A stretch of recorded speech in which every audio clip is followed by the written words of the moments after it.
The Red Room Takeover Part 2 was an event released in Marvel's Avengers on May 20th, 2021, and ran until May 31st. This event added a series of new challenges to the in-game harm room. However, these new challenges were exclusively single-player missions, and that detail received a mixed reception from the player base. In addition, during the initial release of the event, the new progression system known as the champion levels were added to the game. So in today's video, I'm going to be giving another better late than never Avengers review, and talk about my feelings on the Red Room Takeover Part 2. Stars and Stripes! Hello and welcome to another Carrot Scraps video, and by another, I mean the 74th. So of course, we gotta get my disclaimers out of the way. First of all, this review is going to be of the event as it was in May. The event has returned to the game since that time, and I might touch on that briefly during the review, but mostly we're going to be talking about the initial release, which is why I'm also talking about the champion system in this video. In addition, even though this was the Red Room Takeover Part 2, I'm probably just going to start calling it the Red Room Takeover from now on. Part 1 is known as the Ruskaya Protocols, and Part 2 is just referred to as the Red Room Takeover, and we'll stick to that for simplicity's sake. Now, I wanted to break up my thoughts differently than I normally do for this review, and basically when it comes to talking about the event, I want to talk about my positives in one section and my negatives in another section. The reason I want to approach the review like that is because I really loved this event. I do have criticisms, but I want the main focus to be on what I enjoyed,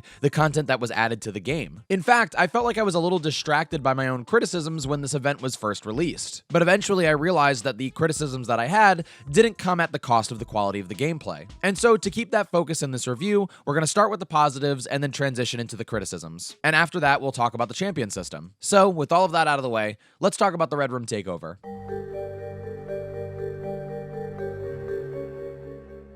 The story of the event is that Yelena Belova has hacked the harm room to taunt Natasha and her friends, and now the once safe training room has turned against the Avengers. That brief synopsis is the story that provides the backdrop for the 5 new harm room missions. These 5 missions feature bright red walls instead of the standard blue, and a new unique harm room layout. Like I mentioned earlier, these new harm room challenges are single player only. These rooms increase the difficulty of the game and allow for players to adjust to higher difficulties on their own. In addition to the difficulty spike, you only have 1 life to complete the challenge, and if you die, you have to start from the beginning. The missions have the player take on 5 escalating waves of simulated aimbots, and perhaps the most significant addition to these challenge rooms is the techno lava surrounding the arena, which will immediately kill the player in 1 hit if touched. And that's basically all you need to know about these rooms. Now, the reason I love this event is simple. The harm rooms are really well designed in my opinion. Like I said, it took me a couple of days to realize it, but eventually it hit me just how much I loved this content. Instead of focusing on a more open world experience,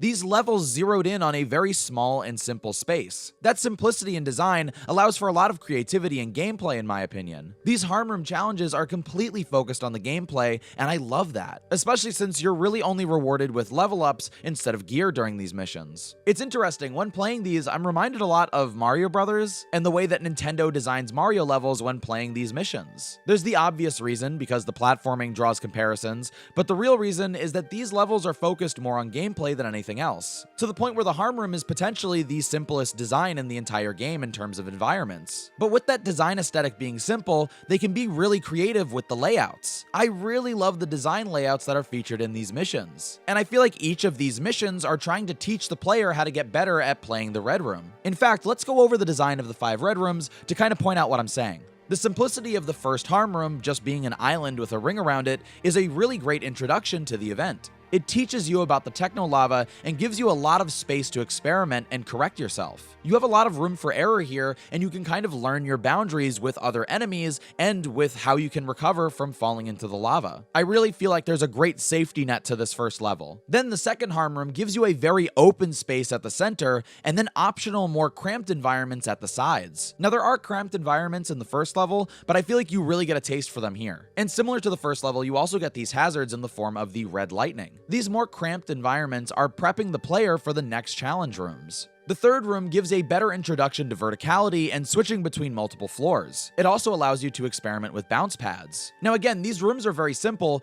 but it's so interesting to me because when I hit harm room number 3, I felt like I was playing a completely different game. I had to learn to take cover just by switching which of the 2 floors that I was on. And a lot of the time I felt like most of my combat was taking place in the air. This mission is the most comfortable that you can be in the harm rooms in terms of being afraid of the techno lava. The lava is still there, but it's not the main threat. and so it allows you to play a little less reserved than you have been the last 2 levels. The 4th harm room really ramps up the difficulty in terms of enemies featured, but also the design of the layout. Now it feels like all of these lessons are coming together. Lots of cramped spaces to get stuck in, multiple floors, bounce pads, hazards, and only your understanding of what you've been taught so far is going to help you survive this challenge. It's also worth noting that this challenge room has the least amount of techno lava, and I think that's interesting because it's one of the center focuses of this event. But I actually feel like the techno lava has something really interesting to teach you here. The lava in the 4th challenge room are kept to these very specific locations at the corner of the map. And I felt through multiple playthroughs of this specific challenge room, I learned how to knock enemies into that techno lava the most. Obviously, I knew that it was a mechanic and I was experimenting with it, but most of the time I wasn't taking advantage of that. But for whatever reason, this challenge room is where I really took advantage of that mechanic. I think it has a lot to do with the limited amount of techno lava mixed with the limited space. For example, it's very easy to get cornered by an adaptoid on this map, but I can easily knock them into that techno lava when I'm in a cramped space. It can be scary to be in such a limited location and not be able to dodge their attacks, but if I just focus, I can knock them into that lava and get an instant KO. I don't know if they're knocked out. I think they die, actually. Yeah, I think they're just normal dead. Although they are digital beings, so I don't think they had a life to begin with. Oh, I'm sorry, Vision.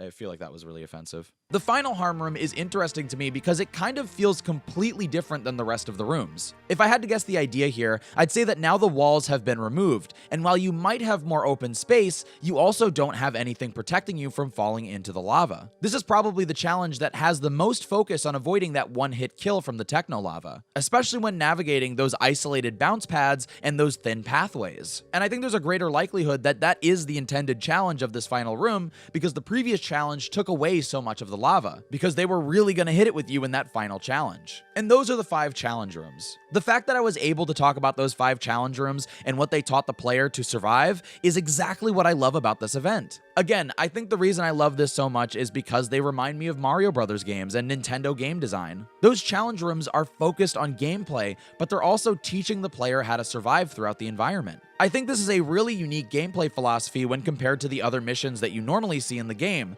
and to me, they're super welcomed. This is exactly the kind of variety that I want to see when it comes to adding new missions to the game. Missions that really give you different ways to explore the combat of these characters. Anyway, those are my positives on the event. I really wanted to focus on what I loved about it because I do really love it. But with the introduction of techno lava, it does make me wonder what other kinds of lava we could find in the world.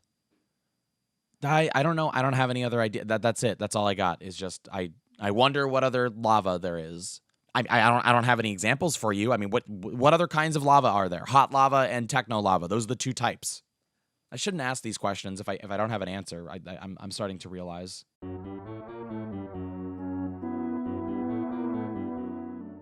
So I do have a number of criticisms about this event that I'd like to go through really quickly. First of all, I feel like the story elements of this event are very underwhelming. I'm okay with a simple story, but a little bit more theatrics would have been really appreciated in my opinion. For example, the story is communicated through these brief messages to Natasha that service as the descriptions of the 5 missions. Those are cool, but it would have been even cooler if those lines were voice acted. A cutscene, a boss fight, or even a character model would have been nice, but in the end, I would have been happy with just 2 minutes of voice acting. I think the reason why myself and I assume others expected more in terms of story is because, like I said in the Ruskaya review, this event felt like it was building up to something big. And a lot of that had to do with the fact that it was split into 2 parts. So while I loved the content that we got, I was a little disappointed that we didn't get more story. Speaking of the content that we got, while I absolutely love those challenge rooms that were added to the game, I would have liked to have seen more of them. These 5 are great, but their template provides a lot of potential for future missions. Recently, we saw the Red Room Takeover return to the game temporarily while the Black Widow film was in theaters. What if, in the future, when bringing this event back to the game, a new harm room challenge was added as well? Just a single new harm room challenge every time the event returns. By keeping it to just 1 new harm room, I feel like you're adding not too much content, but also not too little content. I would really love that because after playing these 5 challenges so many times, and believe me, I played them a lot, I wanted way more. Now switching gears, another one of the bigger criticisms I have of this event is in terms of bugs. Mysteriously, there was a bug where our time-traveling buddy Roy would appear in various harm rooms. In fact, this bug actually returned when the event returned as well. Now, I think this is just a cute little bug, and I know that fans had fun poking fun at it, but it would be nice if the devs made sure that this didn't happen in the future, especially for missions where space is vital for success. And given where Roy shows up because of this bug, I feel like it would have been easy to spot him before it went live. But I could be wrong, maybe it's more difficult than I make it out to be. But a more significant bug that wasn't very cute was one that prevented many players in the community from playing the event. And for many who did get to play the event, they wouldn't receive the temporary event items, like the exotics or the new free nameplate. Now, Crystal did provide a way for those players who didn't get to play an opportunity to get that free nameplate, but that was all the compensation that players received. After the initial 2 weeks, the event was not extended, which meant players who couldn't enjoy the event through no fault of their own weren't able to get the rewards that they were missing out on. I think a bug like this affects players who enjoy the game the most. And so in the future, I just hope problems like this are worked out before going live, or at least better compensation is planned if something like this happens. Because I think a lot of players would have been less disappointed with not getting to play if they still got the rewards that they were promised. Not getting to play the game that you love is one of the lamer things that can happen as a result of an unintentional bug. And I just hope that that's worked on in the future. Although, to be completely fair, this is the first event to return to the game, and it's entirely possible that even though it was promoting the Black Widow film, that the reason it was chosen to return so quickly was to allow people who missed out on it the first time to play again. But that might not be true, that's just my speculation. Now, to lighten things up a little bit, let's focus on a more aesthetic criticism that I have of the event. Now, obviously, the event is called the Red Room Takeover, and honestly, it looks really cool. I love the corrupted voice acting of Jarvis. I really love that the walls aren't just red, but they look like cybernetics, something you'd find inside the interior of a piece of machinery. And of course, the techno lava really stands out as something very unique. I mean, I never would have expected to see something like that in Marvel's Avengers, a game that tends to be a little bit more realistic. The technolava really stands out to me, and I love the way that it looks. But with all of those praises being said, I do have a minor criticism. My problem is the redness of the room, I guess. It just seems like the lighting is a little bit overwhelming. Now, I do think it's really cool to have this all-encompassing red light surrounding you.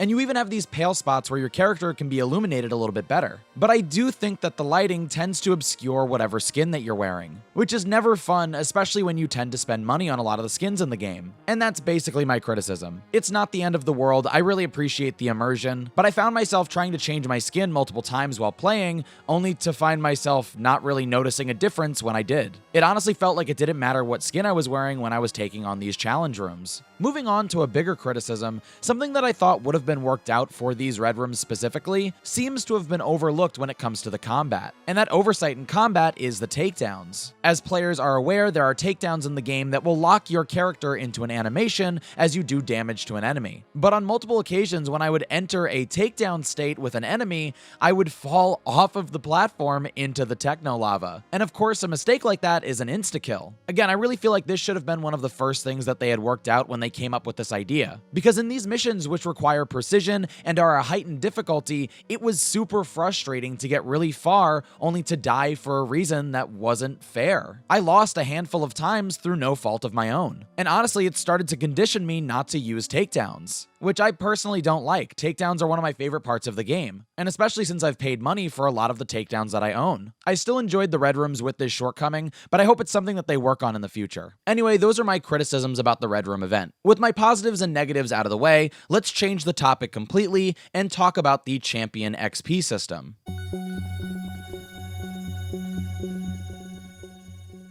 The Champion system is a progression option for players who are committed to the long haul of playing Marvel's Avengers. This is so far the third progression system in the game, starting with the first 50 heroic levels, then the 150 power levels determined by your gear, and for now, concluding with the champion levels. While heroic levels have been relatively easy to obtain and grind since launch, in my opinion, champion levels present a much longer grind. Not only are there more levels for the player to obtain, 375 in total, but the amount of work and XP to obtain each individual level is much greater than your heroic levels. Now, on the face of it, I absolutely love this system. As many are aware, there are players who don't like the grind in Avengers or any other games. But speaking for myself, I personally love the grind in the game, as I'm sure you've heard on this channel before. I love the grind because the combat is fun. As I always say, the tools to obtain that grind are enjoyable, and so being rewarded with levels and gear is a good incentive in my opinion. Forgive the pun, but it's a great carrot and stick motivation. And now, of course, we're going to make another Mario reference. It feels as if a Mario game gave you a leveling system to keep playing. Most people, including myself, just replay Mario over and over because the core mechanics are really fun and interesting. I don't need an external incentive to keep playing Super Mario World. I play the game over and over because I love that experience. But Avengers offers incentives to reward players who replay missions in the game, making you more powerful as a result. So like I said, on the face of it, I love this system. I like the grind, and this offers a grind with very little end in sight. Not only does it take a while to complete that grind for one character, but there are 7 other characters for you to choose from. It's also really cool to me because it feels like a numerical brag. Even putting aside the statistical rewards from each level up, your real reward is that other players will see how much work you've put into the game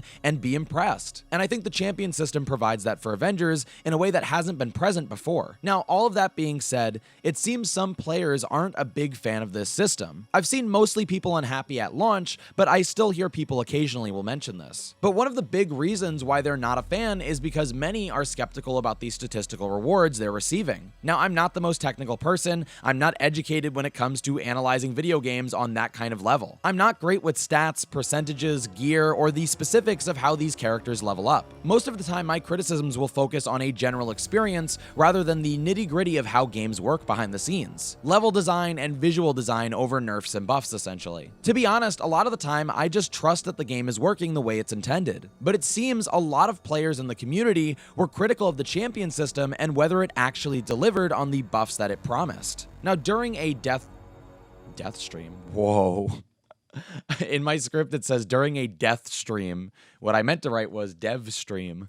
That's a very different Marvel's Avengers stream right there. Now, during a dev stream, Phil acknowledged these concerns and mentioned that the problem was more about how the information was being communicated to players, not that players weren't getting the intended reward during design. Anyway, my point is, I don't feel the most capable to make criticisms about the inner workings of the champion system. The best I can say is that I've made an attempt to keep my ears open to the people who are more educated on the subject, and that I'm trying to learn more myself. The best I can do here is say that there are people who have looked into the champion system with skepticism, and I think there's some validity to their findings.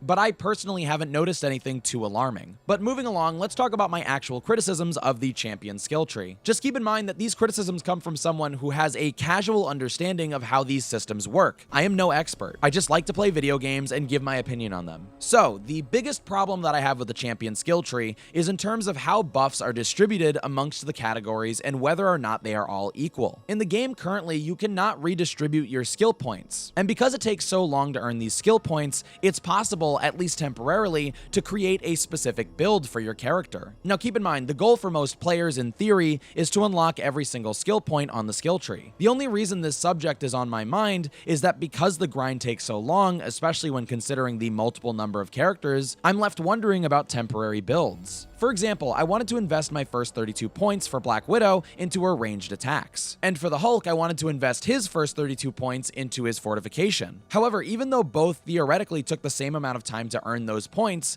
they do not equally buff those individual stats. As a result, it made me feel like there was an optimal way to invest my skill points in the game. And so I was left wondering why I was even given the option in the first place. I understand that the goal is to get every skill point eventually, but I do like to think that there's an appeal to where you choose to invest your skill points at first. Otherwise, wouldn't the progression on this skill tree just be linear? Now again, I'm not the most educated on the subject, so maybe it makes perfect sense for fortification to have a smaller buff than the ranged damage, but it's something that's been on my mind that I wanted to express. My heart tells me that it would have been better to have these stats more even, but perhaps that isn't the best choice for the game. My heart tells me that it would have been better to have these stats more even, but perhaps that isn't the best choice for the game.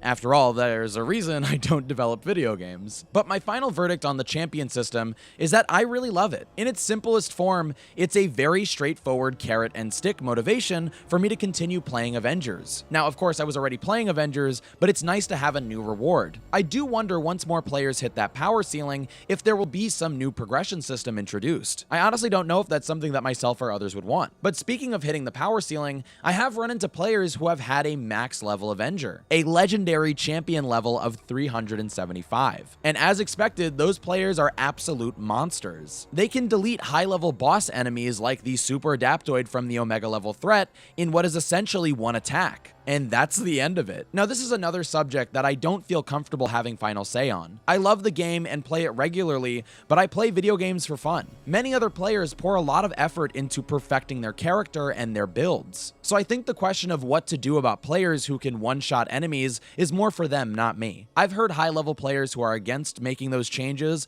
and I've heard high-level players who are for it. Again, even if I do hit that power ceiling, I don't feel I'm the one who is most affected by this, so I don't feel I can give very detailed thoughts. I just want to hear the thoughts of others on both sides. And I sincerely hope that it's something that developers are considering with multiple players in mind. And I think it is something that players should also think about as well. How do you feel about this subject though? If you have any thoughts, I'd love to hear them in the comments below. But again, I do love the champion system in its simplest form.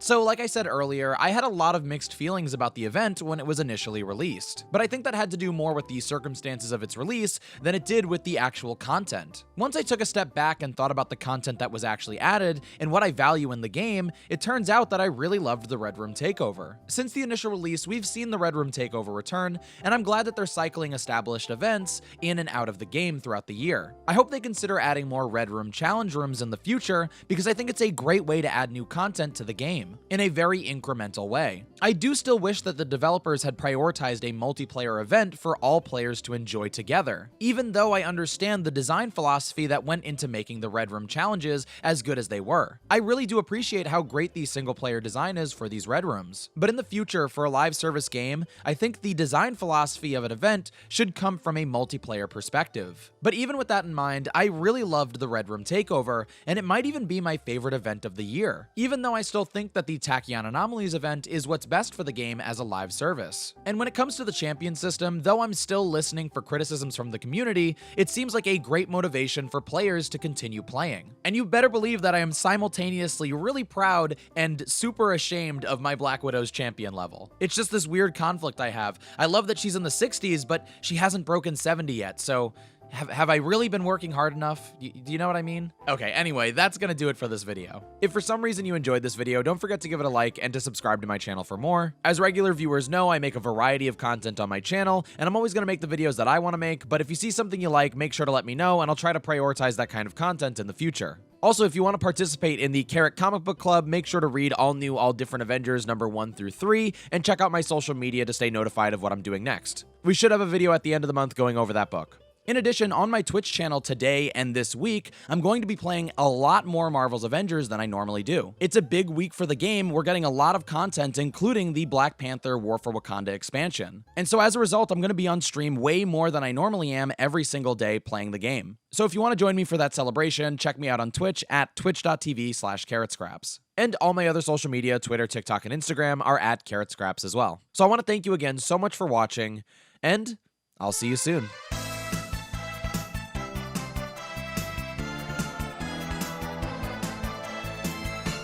Lots of cramped spaces to get stuck in, multiple floors, multiple bounce pads. I don't know why I said it like that. Why did I say bounce pads? Oh my gosh. For example, the story is communicated through these very brief messages to Natasha that serve as the descriptions. A lot of messing up the words today.